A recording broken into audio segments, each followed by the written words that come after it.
I think that's where the journey started. Connecting to universe is taking energy from universe. It was phenomenal that my parents allowed me to do that. And when you're not competitive and you're just creative, you actually have a different leap altogether in your life, in your career. Communication is really strange. In a fraction of a moment, things can become beautiful, or suddenly the room becomes cold. And that makes me a leader. The feminine should not die. Showing up for yourself is your primary responsibility. Hard work doesn't give you money. What gives you money is... Welcome to In Me. And as you all know, In Me is all about me. What's in me that makes me different? And In Me was born and was universally aligned when I got this name. I am Nirupama Khare, and I welcome all of you to this session of podcast with Me-Siddhi Japee, my guest. And In Me is all about Nirupama and Siddhi together. So welcome, Me-Siddhi Japee. Thank you so much, Nirupama. It is my pleasure to be here today. So with your permission, let me take a few moments to speak about your experience and background. Please do add in case if I miss out, because it's huge list of things which I have to speak about Siddhi. So first of all, with 22-year plus of experience, Siddhi is a certified ICF and PCC certified coach. She is also certified in neuroscience based approaches for anchoring change and enabling clients achieve their goals. Her life experiences enable her to bring value to people who are keen to go deeper within themselves and to achieve harmony, lead others, and manifest their greater selves through their communication. Conscious communicator is something which I read about it, and I definitely would like to know more about it, Siddhi, as we move forward. But one thing to add is Siddhi has her own company by the name The Fluently Lead, and that is another piece which we would like to further talk about it. So, viewers, wait for my third question in my pitch, which is very, very critical. But before that, let me start with the first question. And welcome, Siddhi. So, how are you? Doing very well. I'm very happy to be here within me and you today. Thank you. So, as the name says, in me. So, what's in you that makes you unique? Sure. Love the question. Absolutely. And it's something I've thought about quite often, right? What is in me that makes me, right? So, Nirupama, when we've connected, I've shared with you that I've lived in on three different continents and worked in all these places in Australia, the United States, and India. Right now, I'm connecting with you from Australia. What has made me is essentially curiosity and a space of joy that I've been able to tap into throughout my life, right? I'll explain a little more about these two things. The curiosity is something that no matter what situation I found myself in, sometimes I've done things that are really silly, very embarrassing. Sometimes they're, could have been counted as something that kills you in your profession, right? Professionally. But the curiosity in, okay, what did I do? What went wrong there? How can I do this better? Right? Coming back to a reset point and sort of asking myself that question and knowing that it is with this curiosity that I can move forward, that I can do a reset, that I can learn, right? So that curiosity has made me. Curiosity across different cultures, curiosity to just say, yes, I'll figure it out, right? I had, even starting from the decision of moving to Australia, I came to Australia many, many years ago to do a very short program. It was literally supposed to be a 5 to 6 month program, and I was supposed to head back to India. And, just pure good fortune, being in the right place at the right time and showing up in the right way, I got offered a position at the National Centre for English Language Teaching in Australia. And it was just curiosity to say, okay, let me try this out, right? I Wow. think that's where the journey started. Throughout my career, many places where, I've stepped in and said, okay, I'll figure it out. What is this all about? Right? Including, and I'll talk a little bit about, I was with an organization called RRD, fabulous organization, was there for 11 years, loved it, and then left because I wanted to, do something new, have some new experiences, right? Even in RRD, when I joined as an individual contributor. I had moved back from the United States back to India. I just joined them as an individual contributor, and literally in a week's time, I got given, a team to handle and all of that. Now, I had no corporate experience before that. I had in the United States and in India, I had worked with corporates, but from within a university, right? Okay. So when I came to India and I knew I wanted to get into the corporate world, work with organizations, large organizations, have a larger impact on adults. The thing that drove me at that time was just, let me see what this is all about, right? Let me figure it out. So that curiosity has always driven me. The second thing is a place of joy. I find a lot of joy in nature. I find a lot of joy in just looking at trees, at leaves, the sky, ocean. My recharge is being in nature. Something happens to me, I feel it physically, I feel it emotionally, spiritually. It gives me different perspectives. And I will give you a small example. Take a plant, right? Any plant, and take the leaf and just look at that leaf up close, right? And you see the patterns on that leaf. It's so beautiful. It's just so beautiful. There is a logic to the patterns. There is a pattern there, right? To all the tessellations on the leaf. Yet when you zoom out and you just look at all the different leaves on the tree, they look very different. And here is one more thing. Just go to a place where you are above the tree, higher up, and look down and you'll see a completely different pattern. Oh my God. So it's really interesting. It's like when we are in life, when I'm here talking to you, the mechanics of our conversation, there's a pattern to it. There can be beauty in that. And when you zoom out a little bit, right, as this one talk and all the different podcasts that you are doing, Yes. there is a pattern there. And then when we zoom out and we look at from a universal perspective, just you and me connecting, right? There's Wow. a pattern there as well. There's a beauty there as well. So that joy that I find in nature, that has kept me going. I've always had this, even as a child. That's one thing. The second thing Wow, but is this is people. very beautiful. Sorry, I'll stop you here because Oh, sure. this was not planned, but the way you have responded about the experience you're sharing, I think this is very beautiful because connecting to universe is taking energy from universe and then Absolutely. aligning yourself, and that everybody should learn it. And I think if we should learn it, we should be in our school curriculum, because I find the same. I When I look at beautiful leaves around me, I say, what pattern, what beautiful pattern is there, and this pattern is not there in another leaf. The another leaf is absolutely different, unique, and they're not in competitive plane to each other. They're just Yeah. creative. They're on the creative plane. And when you're not competitive and we're just creative, you actually have a different leap altogether in your life, in your career. And that's it. I just love the way you said it. And one action step, as I see for women, is get yourself universally aligned to nature, and you will see there is something which it hits to your career too and to your personal life, and you will find that you're growing very well. Thank you for 100%. adding this perspective because this was not included, and I'm so glad that you brought this up in such a beautiful way. Wow. Great, Thank great, you. Thank you great. for that. And to be very honest, I didn't know I was going to talk about this until I talked about it.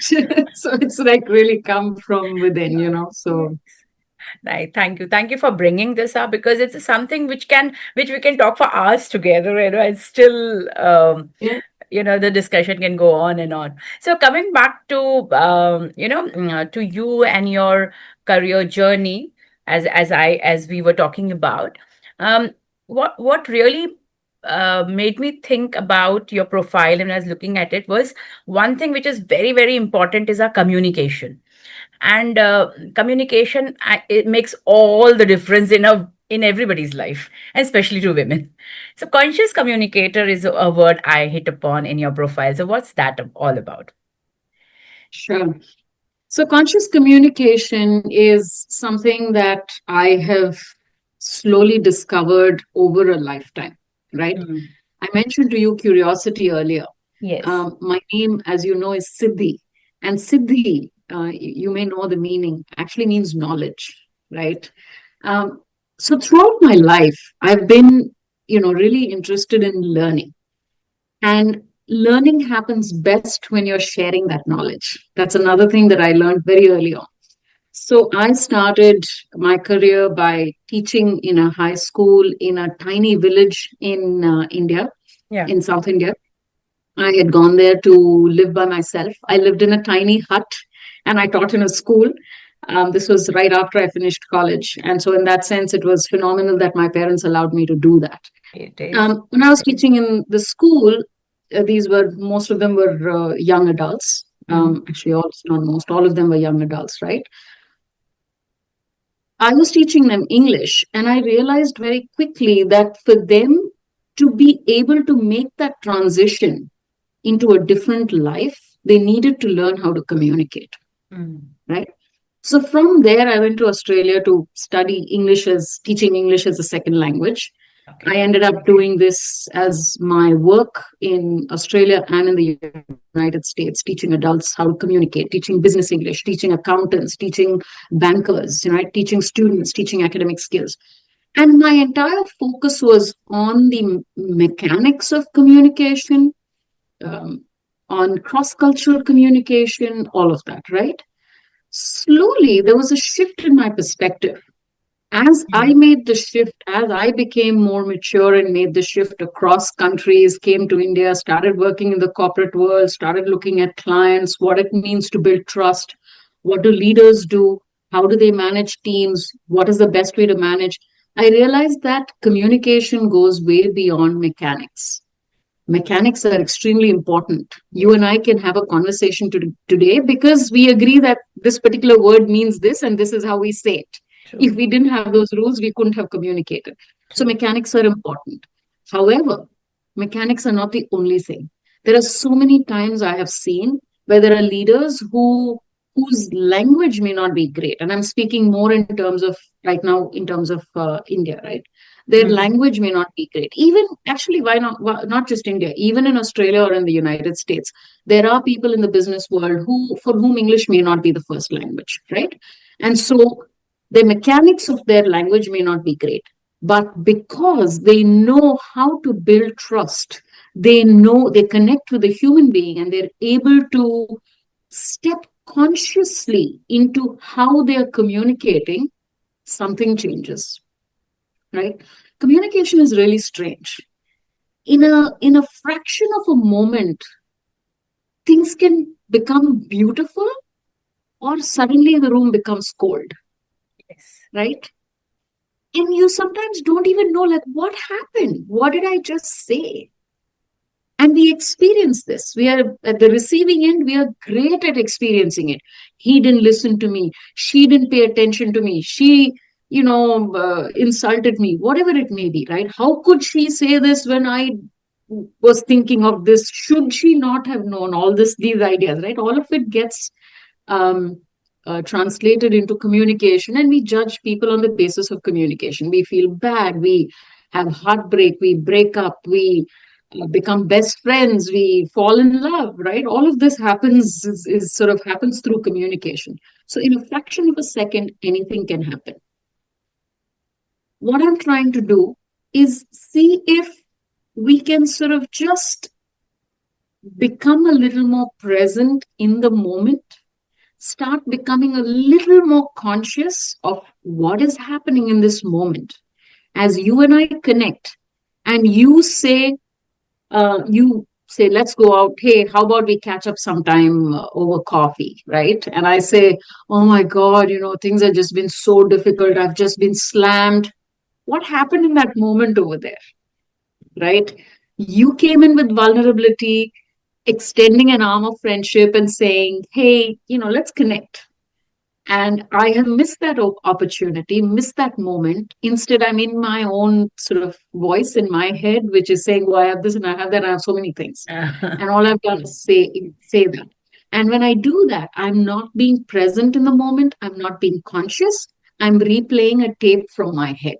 Mm, mm, mm, mm. So if we bring in a little more consciousness into our communication, into who we are with people around us, I believe there is scope for more harmony, more peace, more understanding, and hopefully more achievement as a group of human beings.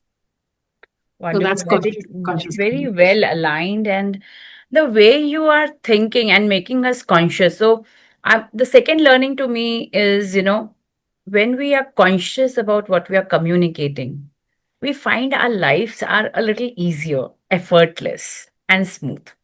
A little consciousness, and initially it may be something like you have to practice it, so you will feel like you're working up to it, but then I think slowly it becomes a part of your system, and then that beautiful conversations would happen. And definitely I also would like to take that example again of that coffee which you just took up. So if me asking you for a cup of coffee and then I realize that she's in a different mood and I'm again more conscious about it and I realize she needs help, that's where my empathy goes high, you know, Absolutely. and that makes me Absolutely. a leader. And that's the difference between anybody else and you. If we as women, we are good at it. Actually, we are good at it. The only thing is there are times when we have to communicate firmly or negotiate firmly for your promotions or for your well deserved recognition in form of salary increase, or it could be at home. Where do we go wrong? What happens out there, what is it that is holding us back and not giving our best?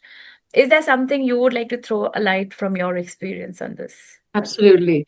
So what's holding us back is sometimes it's I work with a lot of women leaders, right? And there's a part of me that comes in with so much affection, and I want to just tell them, like, you know, step in and let go of a lot of these ideas. So I'll tell you what I have seen, general patterns that I have seen with women, right? Women leaders.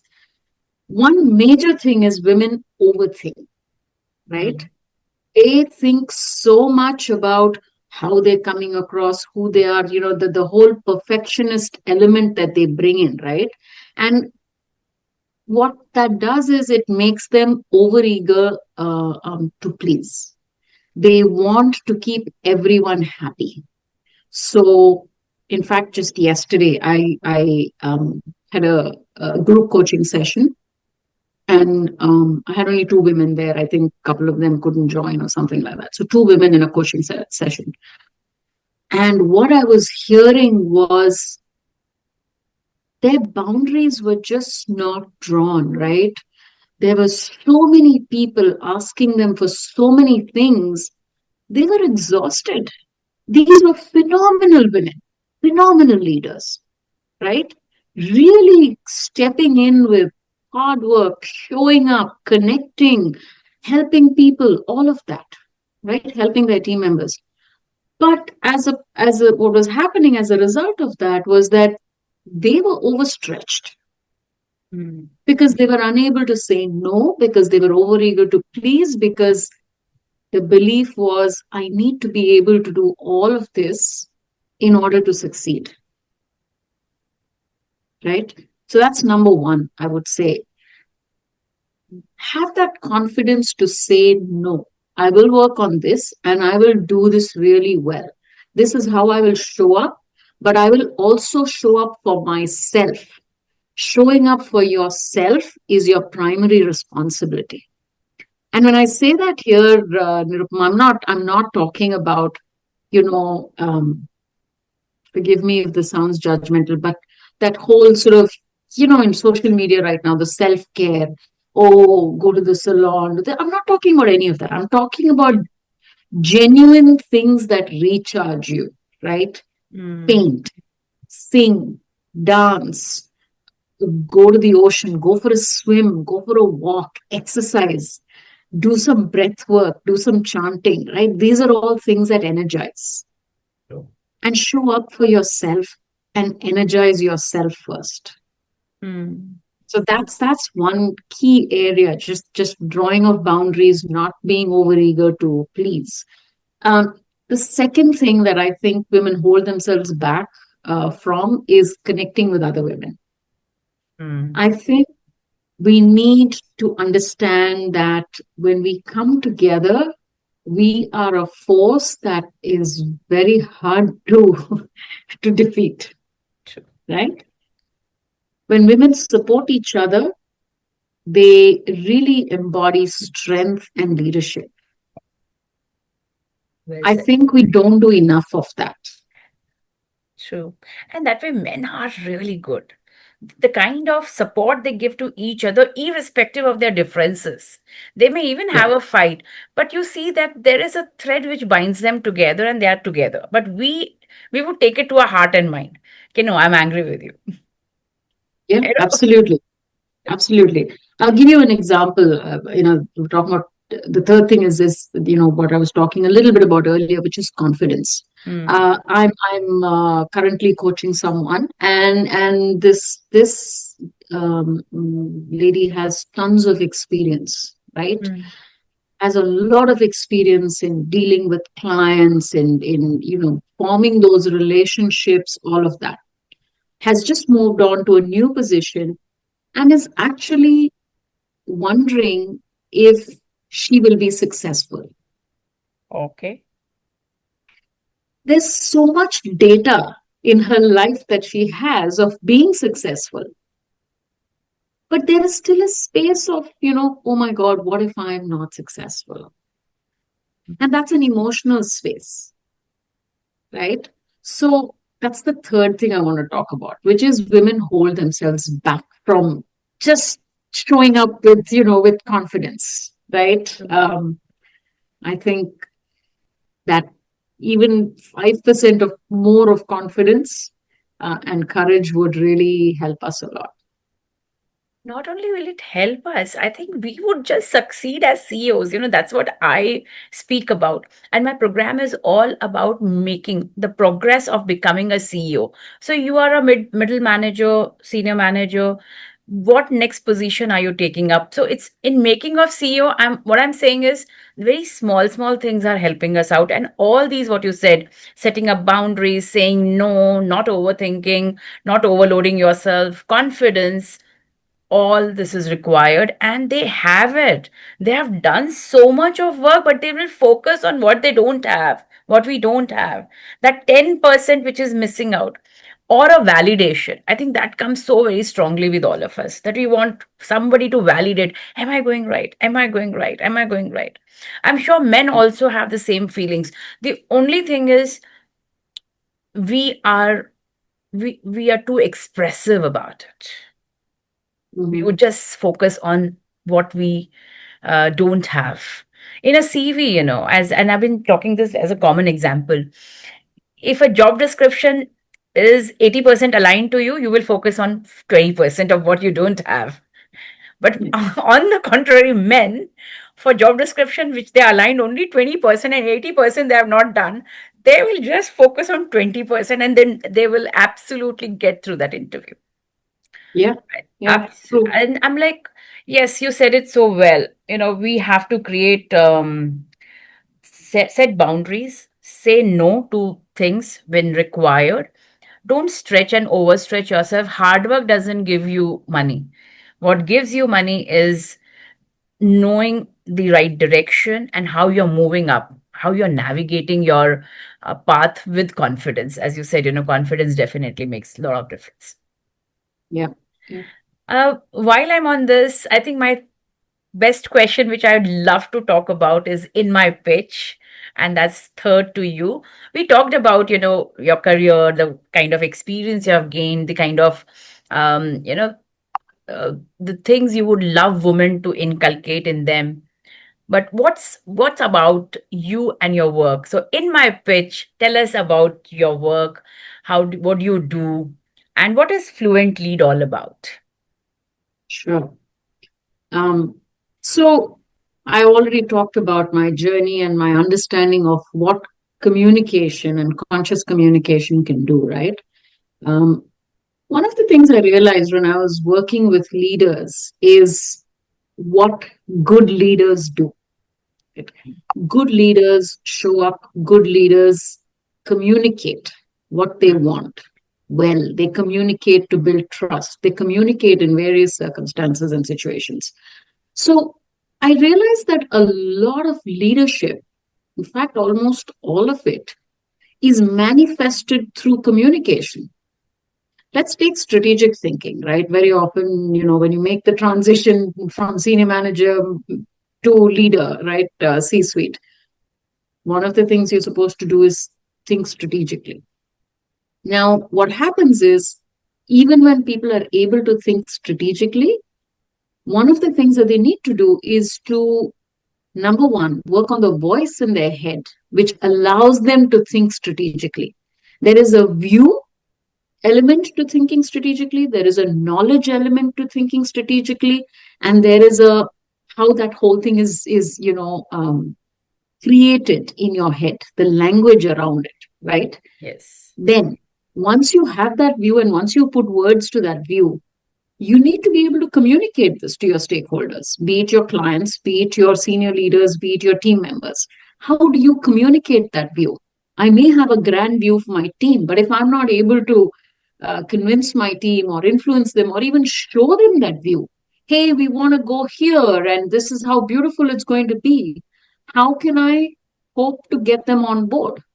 Right? So, a lot of leadership, whether it is to build trust, whether it is strategic thinking, all these things that I just mentioned, all of these things are manifested through communication.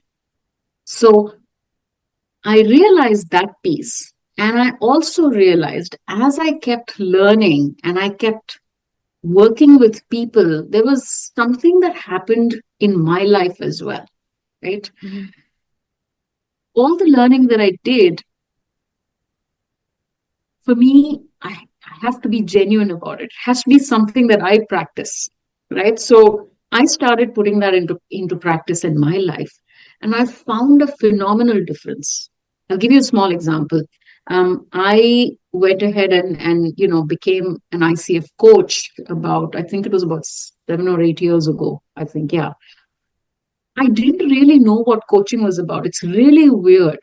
I decided to go ahead and spend a ton of money on a program where I knew, okay, you coach, you help people, but I really didn't know much about it. I was really surprised in the first session when I heard other participants talking about setting up businesses, becoming coaches, and how much coaches charge. My jaw dropped. I did not realize that I was entering a completely different world. Anyway, that didn't matter to me at that time because I was curious about the learning. Learning how to be a coach, learning to listen fully with my complete presence, embodying that presence, embodying that sort of, I would call it leadership actually, because that's what Mhm. it's about, made a big difference in my life because I have teenage daughters. I have a joint family that I live in, I manage. I'm juggling six adults and a dog at home, a full time job. Back then, I was juggling all of that.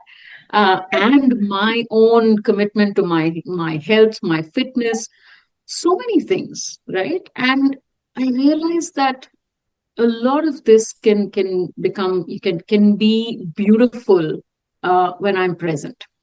So what I started realizing is the other aspect. One is that communication is extremely important to a leader, learning how to be able to manifest different leadership competencies and ways of being. And number two, this learning can actually bring you a lot of harmony. This Yes. learning is not learning to become a leader. It's not about learning to get that promotion. The Mm. promotion is the least important thing. It It's an doesn't matter. outcome. Yeah. Yeah, it's just an outcome. It's It's an somebody has outcome. looked at you and said, Oh, you bring value to the organization. Here, take a little more money and a different title. That's all it is. But there's something far more than that, far bigger, far richer. And that is what it does to you from the inside, right?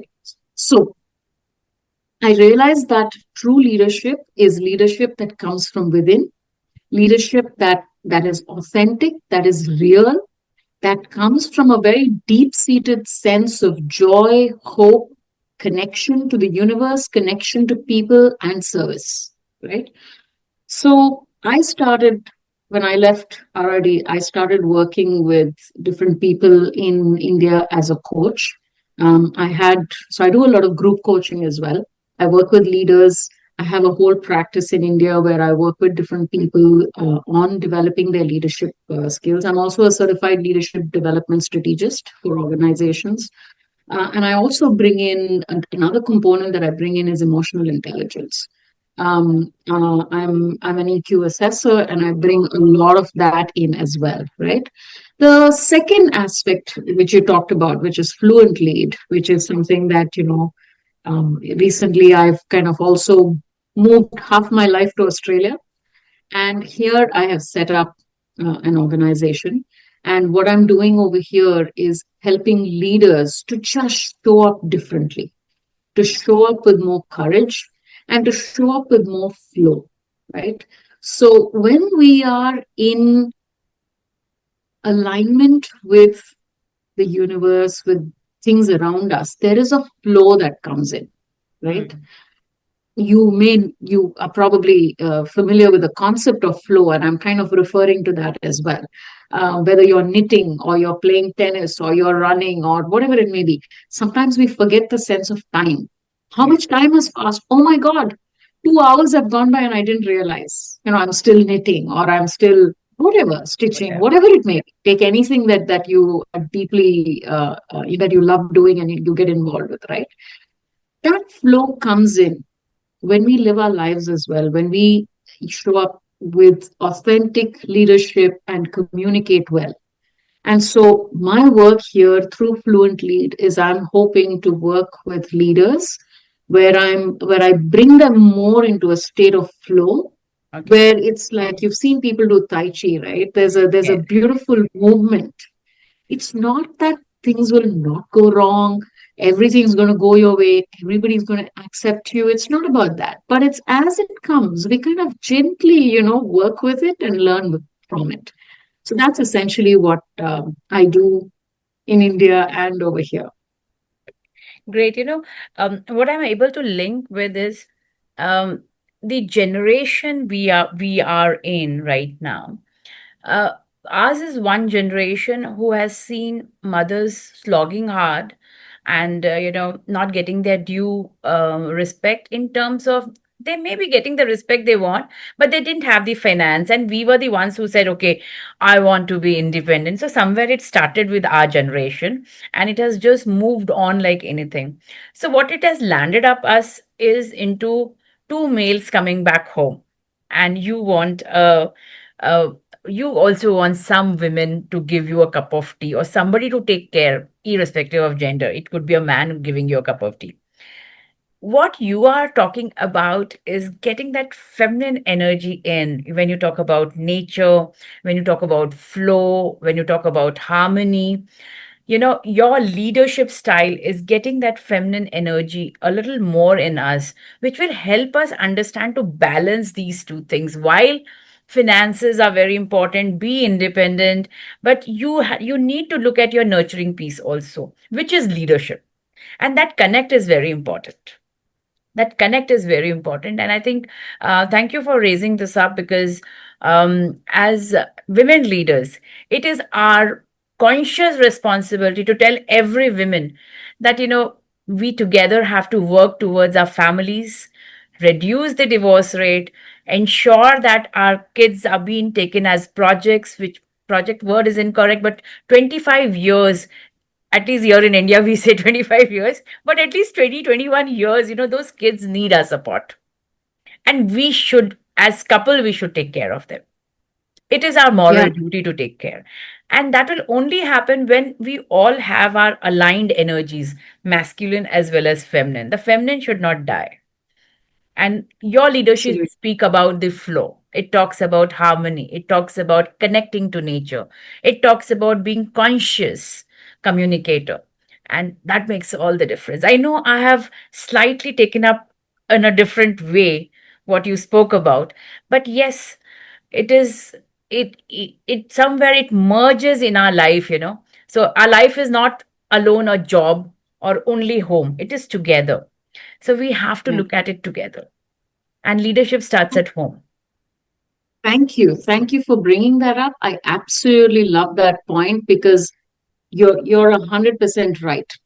You could do 100 different jobs outside, but something that will give you great joy, greater joy than many other things or most other things in life, is just being a good parent, Yes. showing up with presence for your children, being there, not being on emails and saying, ha ha, yeah, yeah, yeah, you play, I'm coming. Watch that thing, I'm coming, right? I have seen so many instances, you go to a restaurant.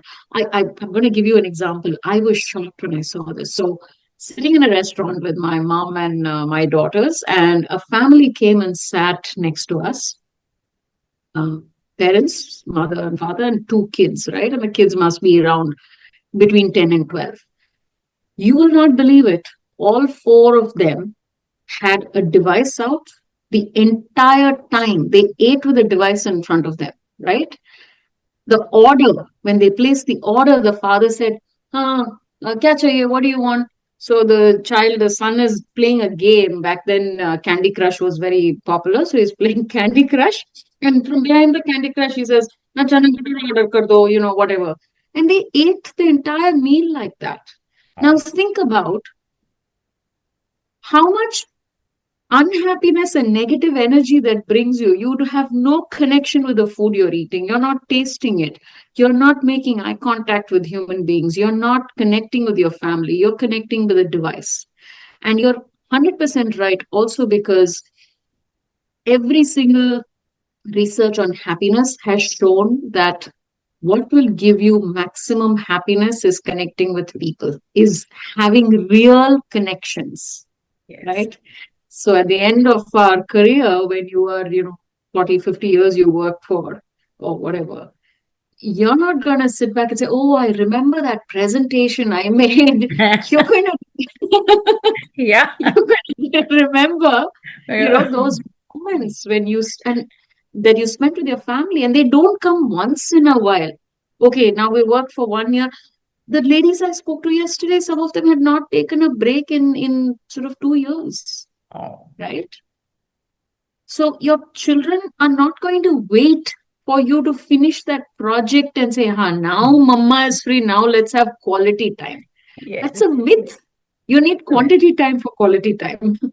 It's a myth. And you have to balance that energy out. And for that, then again, you need energy coming to you from somewhere which is higher up. And that higher up energy is what?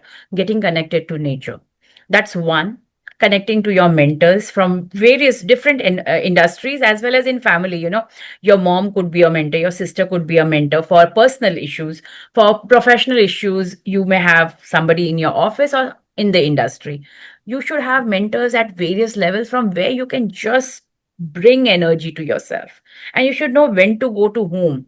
And nature definitely is a very elevated energy which will actually give you that energy to be in the higher state, to manage everything down below, whether it's career, personal life, anything down there. And hence, elevated energy is next what I think we all have to be in.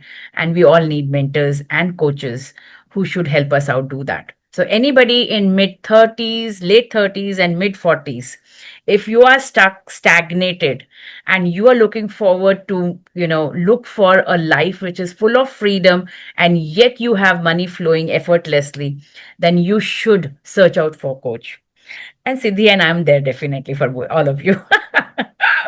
Absolutely. Absolutely. Okay, great, Siddhi. It was so nice talking to you. The time has absolutely was flying away, and I wish we could have some more time talking about it. But thank you for joining us for In Me.